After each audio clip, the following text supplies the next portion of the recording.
I'm picturing Gary Marx dodging bullets over there. Sirens, went off maybe 11. So I took the elevator down in my hotel to the air raid shelter. And anybody who's an evangelical immediately viewed as an American agent. Gary Marx is the Kevin Bacon of the social conservative movement.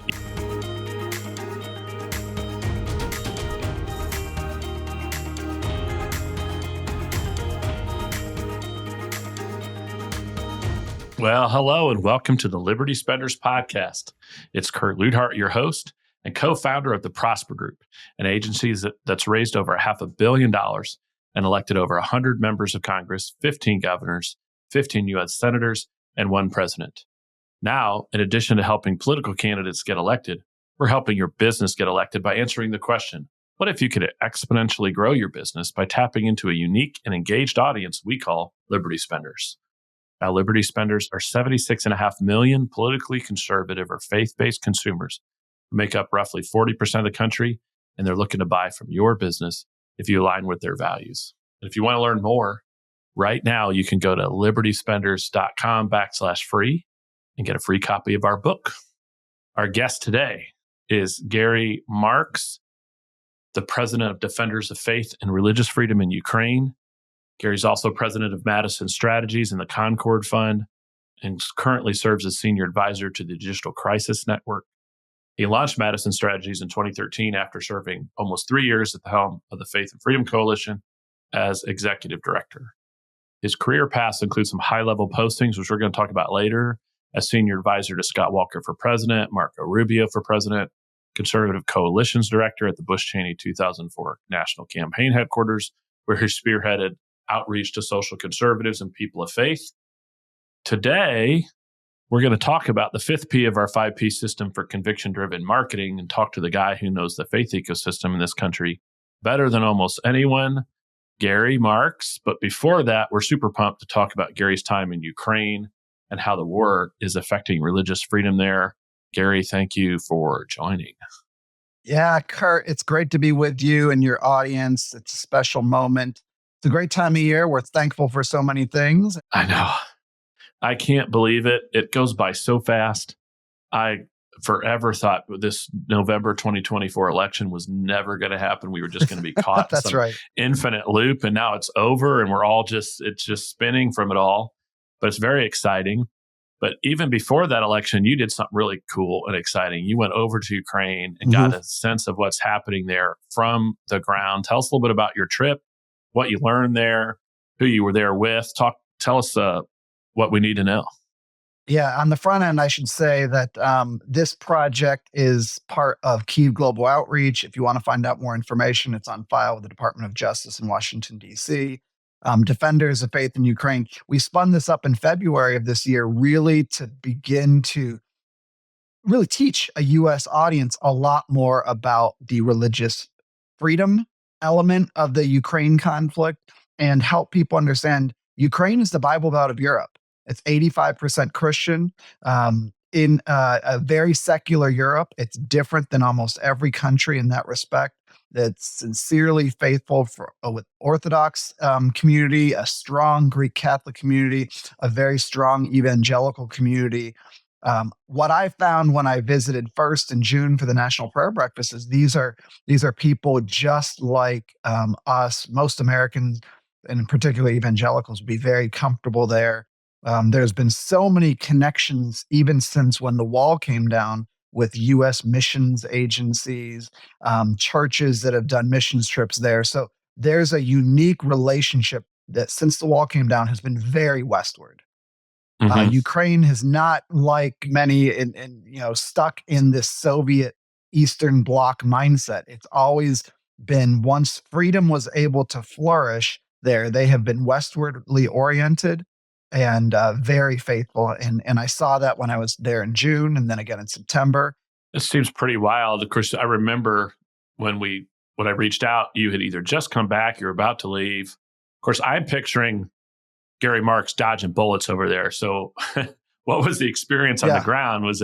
Did you feel a lot in danger of it? Were you close to the front? Where were you spending your time? Both times we were in Kyiv, and in order to go, you can't just fly in. You've got to usually fly to Poland or Moldova, and then you take the train in. So both of the trips Hmm. we went through Poland, Warsaw once, Krakow the other time. And, I was there for major conferences and we were there in the capital city. And I tell people it's a lot like if you go visit Israel, there is a potential Hmm. there could be, some sort of alerts and air raid sirens. And, the capital city is protected better than any other place, but there is that potential risk. Usually that happens in the evening. On my most recent trip in September, the first evening sirens, went off maybe 11. So I took the elevator down in my hotel to the air raid shelter. And once I arrived at the shelter, I was about to open the door, and then they came on the intercom and said, "All's clear. May the force be with you." So I headed back up to bed. About 2 a.m. in the morning, the sirens went off again. And I thought to myself, I think I'll be a brave Ukrainian. And I just rolled over and stayed asleep. Ultimately, everybody's got to handle these situations however they're comfortable. But I look at like getting struck by lightning, and maybe I'm a little more reckless than others, but I was in the most central international part of the city. So yeah, having gone to Israel and had those experiences, I also grew up on the front lines of the Cold War. I lived 2 years in Seoul, Korea, and I remember on a daily basis in elementary school, SR-71s flying over the city, Hmm. on spy runs, all sorts of social unrest. So my comfortability with some things is maybe higher than others. But we're going to take a group over in another week and a half, and we're very sensitive to those concerns, and we'll make sure that everybody knows if they want to be in the shelters, that's going to be available because it is serious. It is serious. Yeah. And so you're there for a conference? Is it, am I picturing same kind of thing, ballroom, people speaking from stage? What kind of event, or what's it look like? Yeah, the first time was there. I was there for the National Prayer Breakfast, and it's very much similar to our National Prayer Breakfast. A huge event, all the production value, all President Hmm. Zelensky and every leading official there, their speaker of their house, their Rada. I sat next to, and got to speak and pray and be part of panel sessions. The second trip was for a national security conference called the Yes Conference, and that was very much like in a big ballroom in a hotel, and like you'd experience in any other European country or westernized country. Um, so yeah, it's helpful for our American audience to realize just how similar of an experience that you'd have visiting Kyiv to any other major European capital. Feels very Western. Yeah. Well, I'll tell you, I think I read somewhere. Hopefully I'm right here in my numbers, but I think we're over 1,000 days since the conflict began. Hmm. Like a lot of people, I thought, well, they're going to shove a few grenades both ways, and then everybody's going to realize no one wants to kill a bunch of people, and people are going to come to the table, and we're going to have a solution. But here we are, years later. From what I Hmm. follow, it doesn't look like it's close to an end. Um, so just even understanding the Right. conflict, you know, how did this all happen? You and I have gone through probably 3 or 4 different kind of ups and downs in our relationship with Russia. We were born when we were in the Cold War, Hmm. when they were evil empire, Ronald Reagan, and then they were in kind of chaos for a while. And everything was kind of a mess, and then Putin gets in, and Bush sort of liked Putin. And then, Obama made fun of Mitt Romney for saying that Russia was an enemy. And now here he is invading a country Right. in Europe.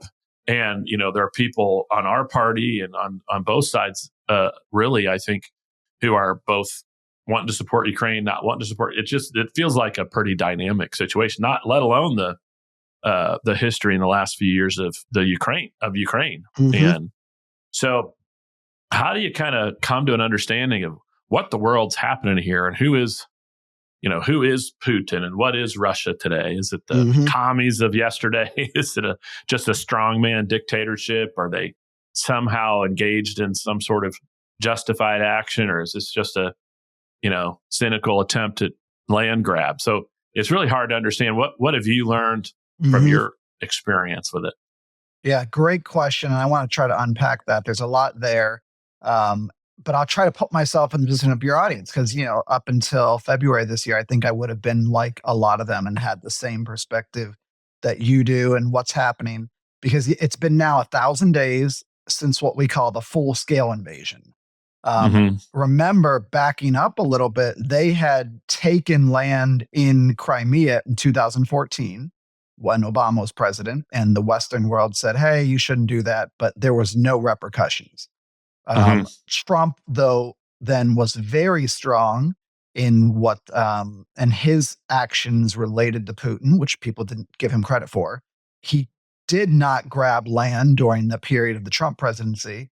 And then as soon as you saw Biden throw up his hands and give up Afghanistan in the way he did, in an embarrassing boot in the butt, and statement of real weakness, then Putin realized the time is ripe. It's time to do what I've wanted to do and take back this land because his worldview is what we call Ruski Mir, a Russian Mm-hmm. world.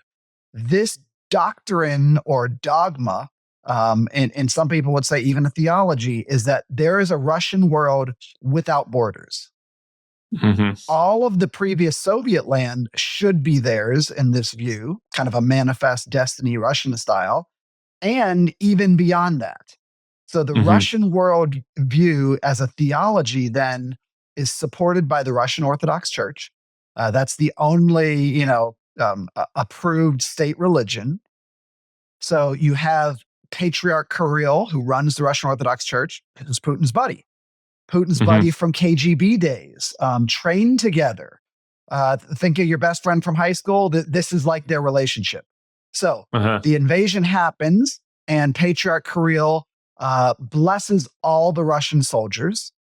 They are given carte blanche into heaven, no matter what they do, because this is now a holy war. So a lot of your audience might not have realized the theological worldview implications of Putin's point of view on this. Some people might even call it an Orthodox jihad because there are elements to this similar to what we dealt with during the war on terror and ISIS. So there's a religious component that all of these soldiers are just carrying forth. And then when they go in and conquer, there's no freedom of religion anymore in the occupied territories. You have pastors that are tortured, priests that are tortured. You have church buildings that are turned into community centers. Anybody who's an evangelical immediately viewed as an American agent. Catholics, not much better. So I've met these priests that have been tortured and returned. I've met pastors who had their church buildings confiscated. Some that are left behind. You can try to have a service, but you have to submit your sermons in advance to the minder.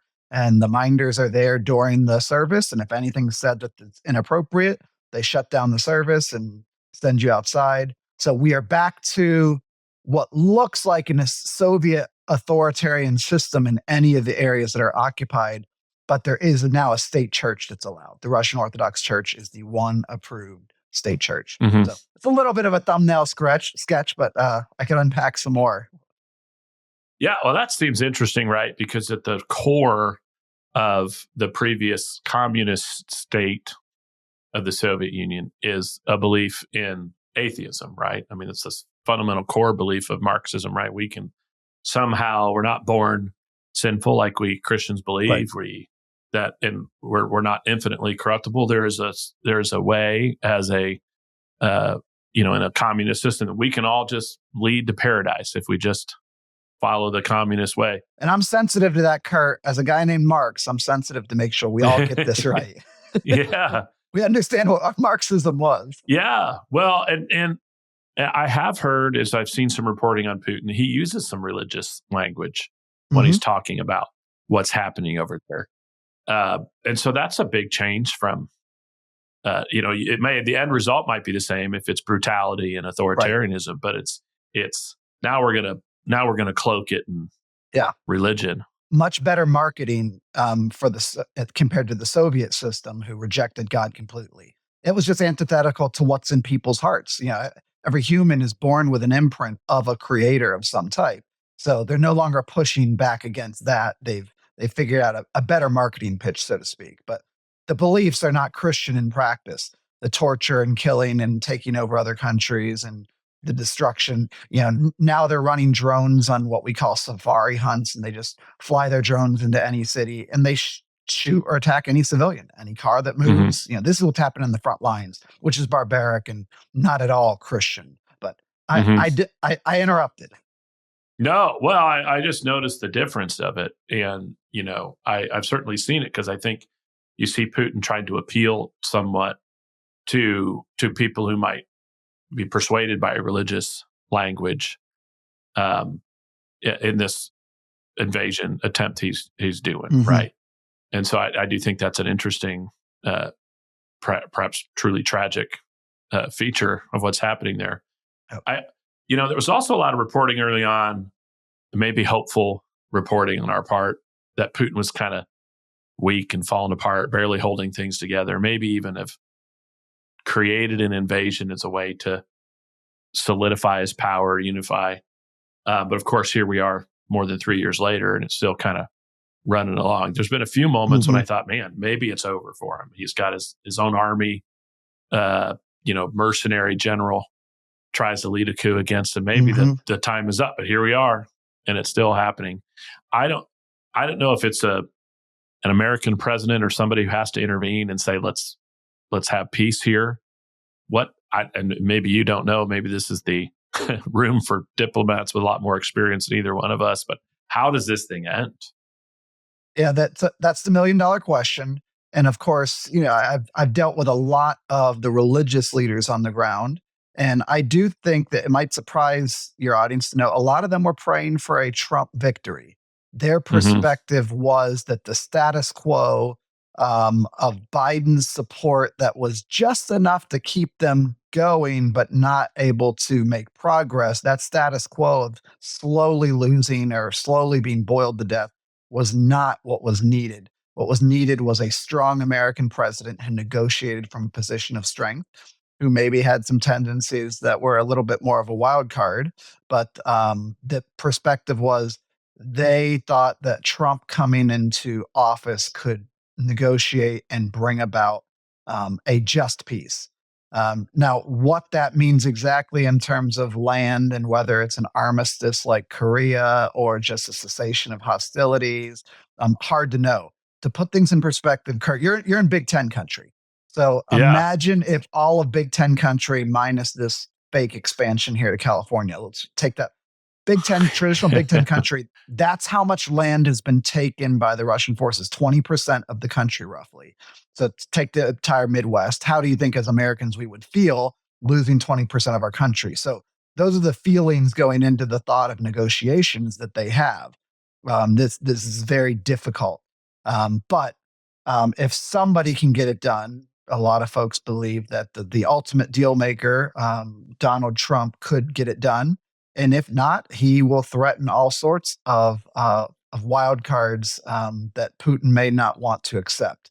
So I can't tell you exactly what that looks like, but I will say that I think couple of the key components should be demanding for there to be religious freedom in any buffer territory or demilitarized zone, that the people that live in those areas, if there's a separation between the two forces, should have religious freedom, should be able to worship as they see fit, follow their conscience. It should not be only the Russian Orthodox Church that's allowed or authorities telling them how to worship. I think that's important. A second component should be the return of nearly 20,000 kids that have been taken from Ukraine forcibly and taken into Russian re-education camps and placed with Russian families. It is a terribly sad thing to know that children are being used as a weapon of war, but that's what the Russians have done. Taken from the occupied territories, very young children. Imagine going to your preschool, Kurt, and you go to pick up your kid and find out, oh, yeah, they've been taken by the authorities and relocated back to Russia to a children's camp where their religious and cultural identity will be erased and they'll be reprogrammed according to Putin's authoritarian state. So there's a major concern with thousands of parents and the Ukrainian people. They want their children returned, and it's close to 20,000. So those are the couple of key points I would make that I would hope a President Trump and NATO leaders would keep cognizant while they negotiate the other military issues and diplomatic issues. Well, it's a big job for Trump, but also for incoming Secretary of State Marco Rubio. Yeah. And it's be a tough issue. But I do agree with you. Biden did not look like a guy that was going to stand up to anything.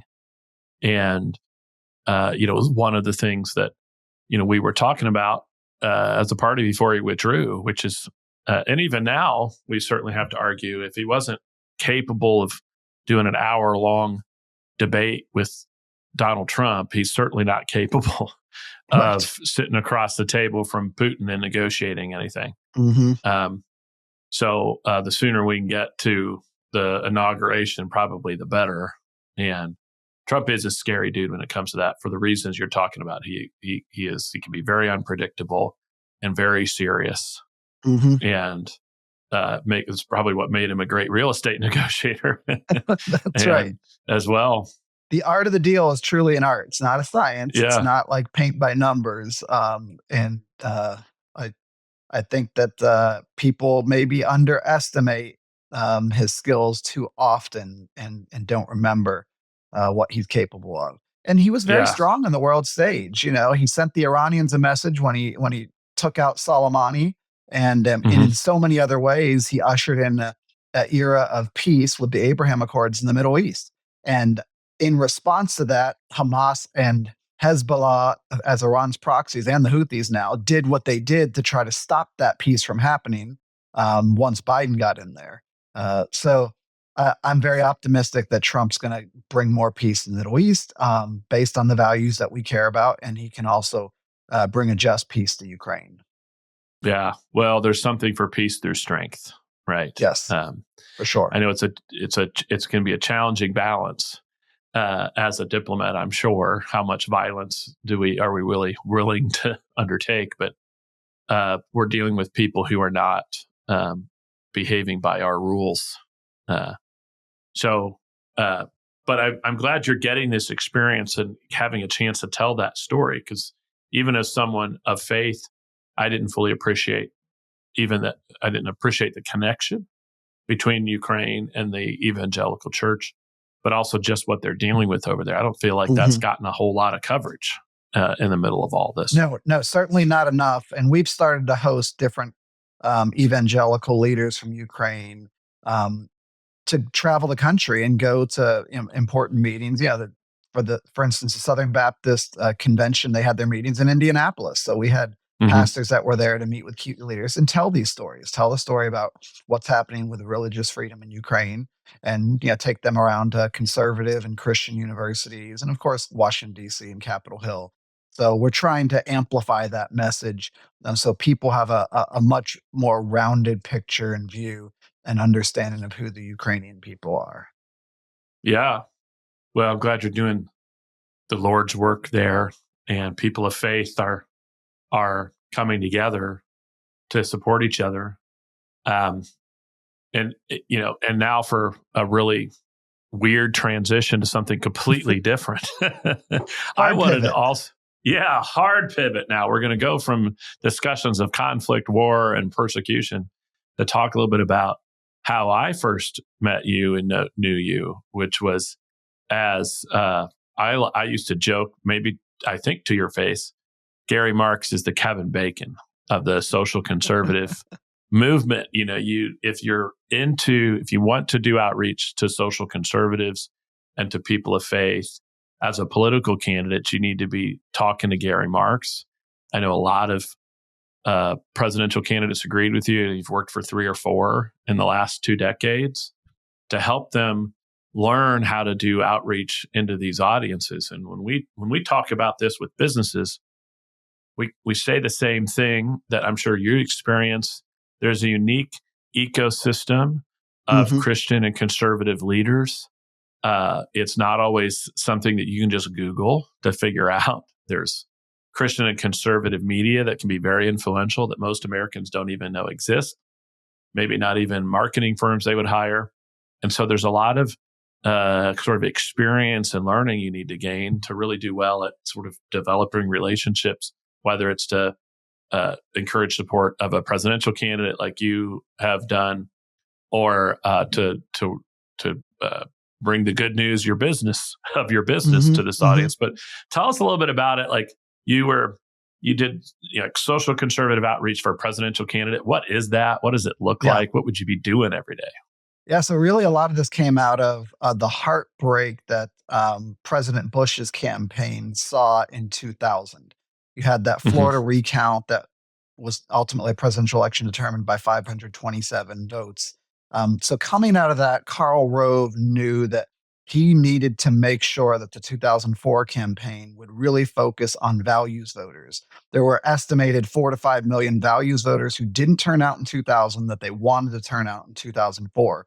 And they spent those 4 years in between by really respecting that audience, communicating to that audience, reaching out to that audience where possible, having tangible actions taken that they thought that audience would appreciate, and then they would amplify that to that audience. So that was the beginning of a presidential campaign wholeheartedly doing that in a strategic way, but also using cutting edge technology with what we called micro targeting back then, and beginning to use consumer data files to micro target particular voters and then deliver messages to them. Back then the rule was seven touches. So we did 3 mail pieces, 3 phone calls, and ideally 1 door knock, or, get them to a campaign event and invite them to a rally, something. It used to be 7. Now I would argue with a lower propensity audience, if you're reaching them on a particular issue set, it could be 20 to 30, because you've got text messages and you've got some people might consider that stalking level, but if you're doing it in a respectful way in your communications, there's a right way and a wrong way to do it. So now let me hard pivot to Donald Trump. Yeah. It is not appropriate, I would argue, to your business or anybody else to think, what Trump does, I can do. That is not a good business model. He is a unicorn. He is unique. He is different. The rest of us do not live. We live with the laws of gravity. He seemingly does not.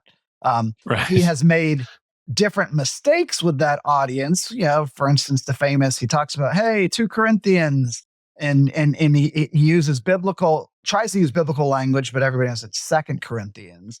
He would talk to a religious audience and he would want to share with them, hey, here's a picture of me,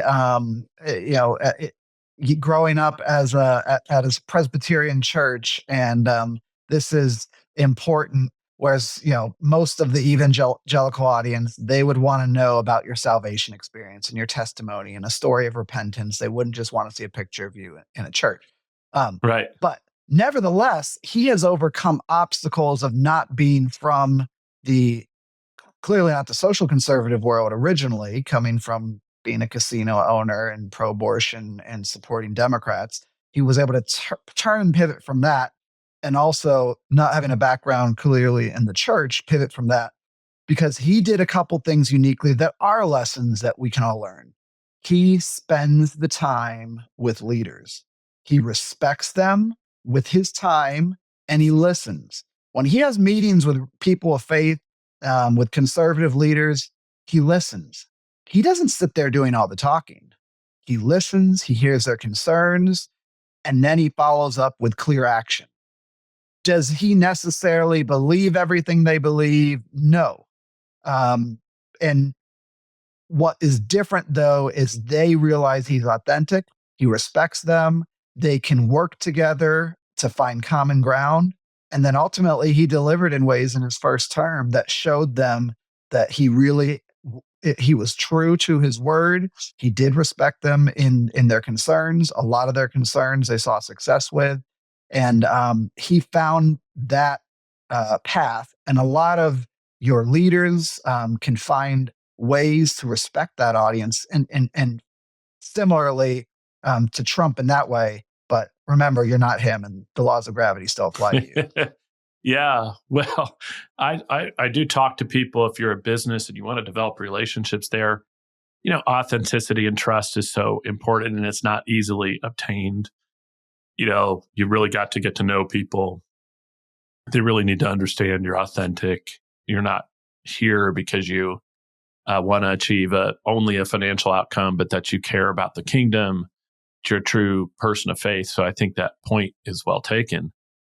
And then, certainly Trump proved himself. I thought multiple times during his first term, particularly with judges, I thought lesser Republicans would have folded right on one or both of those nominees. Right. Yeah, he stuck with Kavanaugh through the thick and thin, and he deserved a lot of credit for being courageous because, yeah, I'm not sure that any other Republican president might have stuck with Kavanaugh. Yeah. Well, and he did it with boldness. He wasn't going to back down. And there's certainly some value from social conservatives who we've been wanting to elect some more, or to elect, but to have some more conservative judges appointed for 2 decades, more longer. And of course, we saw the ultimate outcome in the overturning of Roe v. Wade, which if you would have asked me if that was ever going to happen, I might have had to have, if I was honest with myself, I would have said, well, maybe never, Right. And to see it happen was just wild. Yeah, things like that overturning of that 50-year-old precedent, moving the capital of Israel moving the embassy to the capital of Israel in Jerusalem, achieving the Abraham Accords. There were things like that where he made promises and you thought, well, is he just trying to make a deal and get people to vote for him? No, he was serious. And he followed through with a backbone of steel, and religious conservative voters, social conservative voters, whatever you want to call them, they saw that, and that built a bond. And that was evidence this last election when he was reelected with some 82% of that white evangelical vote, according to exit polls. Yeah. Well, when you were helping some of these presidential candidates and they were looking, when they would ask, where do I need to go to talk to these people? Are there certain types of media, certain major influencers that we need to be in touch with? What was generally your advice? Well, I would always start off and say, you have to remember that these voters are still in the mainstream places of communication. They're still listening to Rush Limbaugh and watching Sean Hannity, and they're watching Fox News, but they also have a separate ecosystem where there is just a way to tap into them. When they're their, Sunday persona, for lack of a better term, and Christian radio, during that era was still very huge. It's a little less so now. There's Christian podcasters, and you understand that, Kurt, uniquely. That's beginning to be a place where there are really personal and intimate relationships of trust that are built between a communicator and their audience. And then, of course, there's all the religious television programs that are still out there, a little bit more on the charismatic side of the table through like Trinity Broadcasting Network. They've still got a very trusting audience, and 700 Club, Pat Robertson had revolutionized some of that world of communication. But you've got to have relationships with the influencers in that community. We call it a grass tops strategy. And you've got to reach out to the grassroots through mass media, but also through the influencers, the grass tops folks, through events and meetings, and taking the time and really giving them the TLC that they need. Yeah, Christian radio, I often tell people, most folks don't really appreciate just how highly rated and highly listened to Christian radio is. If you asked a media buyer in Indiana, what's the most listened to radio? No one would say the Fort Wayne Christian radio station run by Taylor University, right? But that's the truth. Right. And they have several different satellites. They don't take commercials, which is why, of course, a lot of media buyers wouldn't be aware of them. But they're absolutely everywhere. And such an important group to be talking to. And if nothing else, this election showed that ignoring half the country or more, or dismissing them as angry trash isn't a Garbage, great winning strategy, deplorables. right? It's not a great strategy. Well, this has been great. I love kind of ending each show with a lightning round, and I have to get the most interesting answers. I'm curious, as you think about all the stuff you've been doing, and you think about things like legacy. What legacy are you hoping to leave behind from your work and all these causes you've worked for? Sure. Ultimately, I've always just wanted to be salt and light in the public policy square. That I felt like that was my calling to bring a perspective of Christian principles that can be applied in the public square arena, but using the golden rule as a daily operating system. I want to treat others how I'd like to be treated, as much as possible. When I raise concerns with my opponents, I'm trying to bring contrast on the issues and arguments and not use personal attacks. That's an example of using the golden rule. So I'd like to hope that I did that with respect. And I've had 25 years of a career, and I think I'm only halfway. Got another 25 years left. But yeah, try to every year I try to say, where can I go to be on the front lines of the battle, so to speak? And sometimes that's presidential campaigns. Sometimes that's been the Supreme Court nomination fights. I've been a part of 10 of those. Sometimes that's working for peace in Ukraine and speaking up for the voiceless that have been had their religious freedom trampled upon and are being persecuted on a daily basis by an autocratic regime. Sometimes that's speaking up for our friends in Israel. So yeah, there's important big foreign policy components and domestic policy components, and then of course legal components as well. So trying to be on the front lines of all those important fights, and like you said, be Kevin Bacon in the middle of that, connecting people. Let there be not 6 degrees between me and anyone. I have no enemies. I just have future friends. That's my perspective. Yeah. Well, I also thought I'd give you an invitation to do a couple of minutes on any topic that's just like we haven't talked about, that's sort of outside of perhaps your business interests or the work you've done, but just something that's maybe got your interest lately. Sure. Well, I should say my oldest daughter just got married to her college sweetheart. They both graduated college in May, and they were both at the University of Georgia. And they were both very active in the University of Georgia football scene, and they went to every single game. And my son-in-law now, he was part of the paint line, and he painted up for every single game. My daughter would paint all the guys for the paint line. So that became part of our life the last 3 years. They are both really smart, and they graduated in 3 years. And now my youngest daughter, she's a freshman at the University of Georgia, and she's attending all the games. So Georgia football has become a big part of our life. And if you understand SEC football, it's closer to religion than even religion sometimes. I grew up in the Big Ten, not the SEC, but over these past many years, I've learned to understand football in the SEC context even more so. And that is their theme, or the conference. It says it just means more. And it really does. Even Friday night high school football has a feeling to it that until you're in and living amongst it, you're kind of surprised. The first time I ever went to a high school football game, I really felt like this is the mini SEC. This is absolutely nuts. So yeah, that's become a little bit more part of our lives. And for the most part, it's been very happy memories, and been spoiled to see them win 2 national championships in recent years.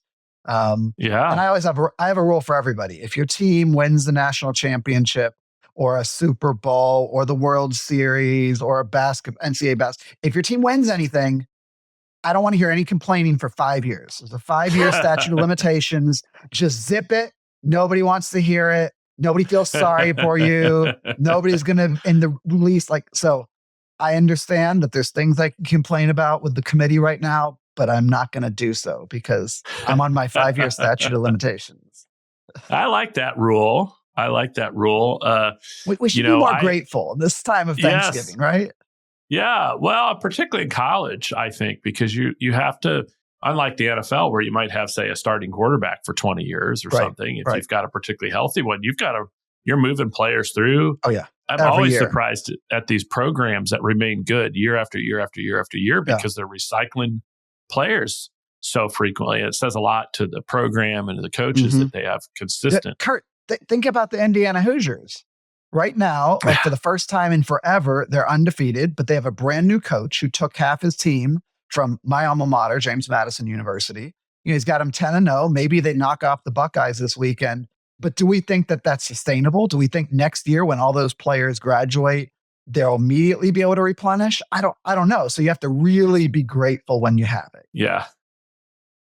Tommy Tuberville is a client, now Senator Tommy Tuberville, former coach. Yeah. And when I've had a chance to talk to him candidly about it, he said that what most people think is that being a good college coach is about coaching. He said it's about recruiting. Yeah. He said the good recruiters win games. He said that's why he was that's why he had winning years, because he was a good recruiter. And of course, now things are a little different with the transfer portal. Yes, recruiting is important, obviously, but there's more movement, back and forth. But man, it's a crazy world. I am looking forward to Saturday's game. I am from Ohio, and so I grew up an Ohio State Buckeye fan. But I decided at some point I get too emotional about my sports team, so I can only have one team that I really get emotional about. So I get emotional about the Colts, and I've not allowed myself to get really tied up in anything else. Otherwise, I'd be a miserable human being, and no one would want to be around me. And so I cheer the Buckeyes on every year to beat Michigan. And but I don't really follow anything else. But this year I'm going to tune into that IU OSU game, because for a Hoosier, the OSU game was always one that the folks from Ohio would joke had more Buckeye fans there than IU fans, because they couldn't get tickets to their home games. So they get tickets to the IU game. So it should be wild, particularly if they beat them.